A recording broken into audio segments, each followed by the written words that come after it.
Vamos con nuestra siguiente invitada que, bueno, tiene mucho que contarnos respecto a lo que ahora mismo estamos denunciando. Su historia nos ha impactado, es el coraje convertido en libro. Ella se llama Hanan. La mayor parte de mi vida ha pasado en penumbra. Primero porque mi historia no era para ir contándola por ahí. Fui incapaz de compartir mi experiencia incluso cuando sabía que esa clausura me empujaba por un camino de autodestrucción. Hanan tenía 15 años cuando la obligaron a casarse a la fuerza. Huyó de su familia, fue repudiada y señalada y hoy dedica su vida a explicar al mundo cómo el islamismo le arrebató la libertad. Nacida en Barcelona e hija de inmigrantes marroquíes, Hanan recuerda una infancia feliz. Cuando en mi familia la situación era estable, no había ninguna duda sobre lo que tenía que ser y qué no debía hacer. Estabilidad que se quebró cuando su padre falleció y su madre se casó con un salafista, una de las ramas más radicales del islamismo. Cuando la obligaron a casarse, huyó, dejó atrás el radicalismo. Tuve la fuerza para decirle a mi madre que no, que nunca aceptaría la imposición de un matrimonio concertado. Su reacción fue brutal. Si no aceptas casarte es porque eres una impura y en casa no vamos a aceptar a una puta. Esas palabras le dejaron huella para siempre, así lo recuerda 30 años después, en su libro que lleva como título Coraje. Hoy, Hanan alza la voz por ella y por otras muchas mujeres. No se trata de mí, sino de miles y miles de españoles que crecen manipulados por la política islámica. Hoy es educadora social, ha colaborado con los cuerpos de fuerzas y seguridad y ha estudiado de cerca el contexto y la vida de los yihadistas, labor por la que fue condecorada. Y ha recibido el reconocimiento 8 de marzo de la Comunidad de Madrid. Yo no quería tener ninguna lucha, quería ser una española más y vivir mi vida, pero las circunstancias fueron las que fueron. Premio que agradece a su hija, de quien asegura con orgullo es una niña libre. Gracias a mi pequeña, que es una mujer libre y valiente, es mi verdadero premio. Hoy, Hanan Serrouk viene a Más Espejo a contarnos qué hay detrás de Coraje. Hanan, buenos días, gracias por estar con nosotros. Buenos días, gracias a ti te obligan a un matrimonio concertado con 15 años, tienes que escapar de casa y eso no pasa en Siria o en Irán, no se quedan ustedes. No. Eso ocurre en España, en Figueras. En Figueras. A veces pensamos que ciertas historias son lejanas y yo siempre critico que muchos políticos hacen tweets sobre Irán, Afganistán y son incapaces de ver lo que sucede en nuestros barrios, en nuestros municipios. ¿Tenemos la Sharia aquí? Está instaurada la Sharia. ¿Islámica aquí? Yo siempre digo, por ejemplo, tú y yo ahora mismo, en según qué barrio, no podríamos entrar a tomarnos un café y mucho menos una caña.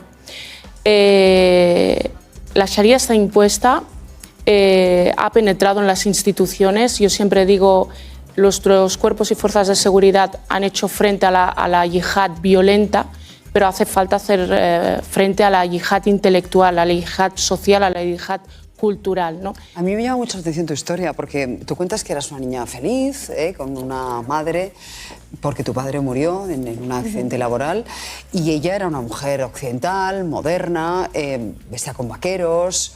Era una mujer normal, libre, trabajadora, pero un concepto de éxito posiblemente lo tenía confundido, en el sentido de reproducir una familia idílica y el casarse con un personaje que sabía leer y escribir, pues era para ella como subir de categoría. A ella la casan con un salafista de Marruecos, le dicen que es una persona que está muy preparada, que es culta. Exacto, que la utiliza de billete para llegar aquí. Y entonces, que él evidentemente lo que quiere son papeles en España y eso pasa por casarse con una mujer que ya tiene ahora mismo todo ese trámite hecho.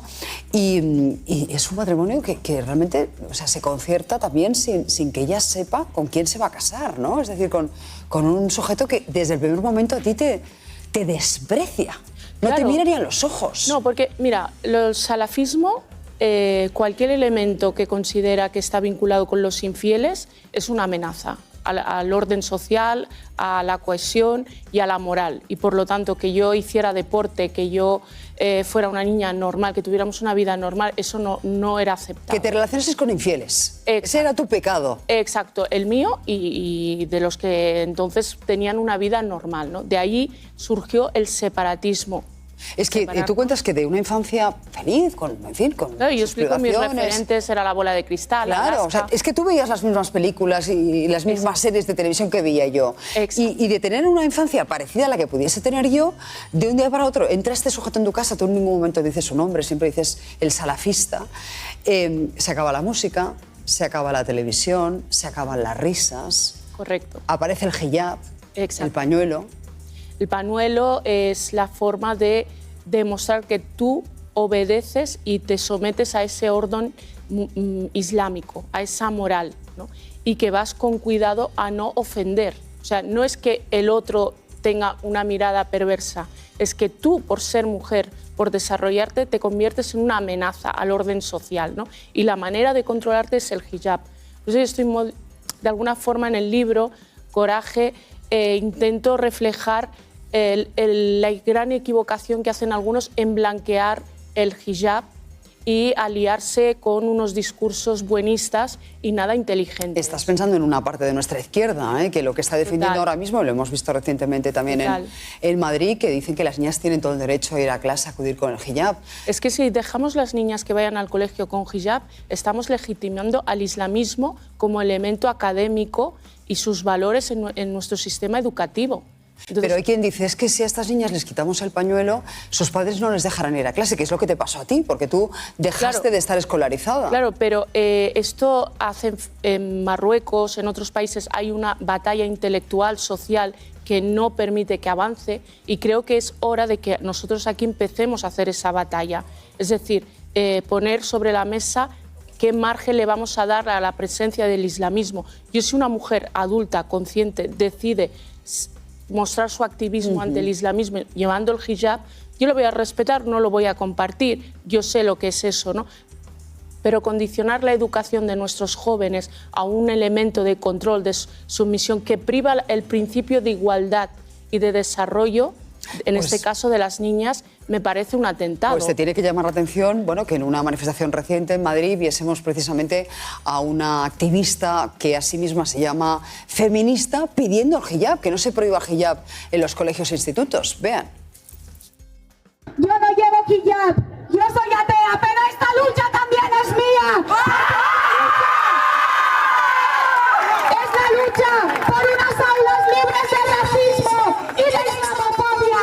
Es una vergüenza. ¿Qué sientes? ¿Qué sientes? Porque, insisto, ella se define como feminista. Yo la he entrevistado aquí y... Por un lado, claramente... entiendo que ha caído en la trampa del blanqueo del islamismo. Hemos de entender que el islamismo penetra en todas las fisuras de la sociedad. Y por otro lado, hace una lectura muy simple. Es muy fácil hablar de un elemento que no se conoce en profundidad, porque cuando tú llevas un hijab, algo tan sencillo como mirar de tú a tú, la comunicación visual, se pierde tu presencia. Posiblemente esta joven no sabe que en nuestras calles, en nuestros barrios, hay mujeres que cuando pasan en la acera donde está una mezquita bajan la voz para no provocar. Aquello que tanto denunciamos que sucede en Afganistán, somos incapaces de hacerle frente aquí porque se blanquea en el multiculturalismo y la diversidad. Mira, yo soy hija de inmigrantes, pero soy española. Nosotros nos relacionamos dentro de un marco común y si ese marco común no lo reforzamos con toda nuestra diversidad, pero en el marco común de lo que nos hace sociedad, lo que se generan son fracturas, segregación, el separatismo que, por ejemplo, Francia hace frente a ello, que ya lucha no solamente con la lucha armada contra el yihadismo, sino con la intelectual, entrando en las escuelas, revisando los centros es lo que tú islámicos. Para España, ¿eh? Es necesario. Coraje, el precio de la libertad, de Hanan Serrouk. Interesantísimo y además manual imprescindible para quienes tengan todavía dudas sobre qué hacer con el hijab en las escuelas. Gracias, Hanan. No, gracias a ti por dar voz, no a mí, sino a miles de mujeres españolas. Pues te prometo que volveremos a hacerlo y además cada vez que hablemos de hijab intentaré hablar contigo para que nos lo recuerdes, Encantada. para que seas nuestra conciencia crítica en este momento.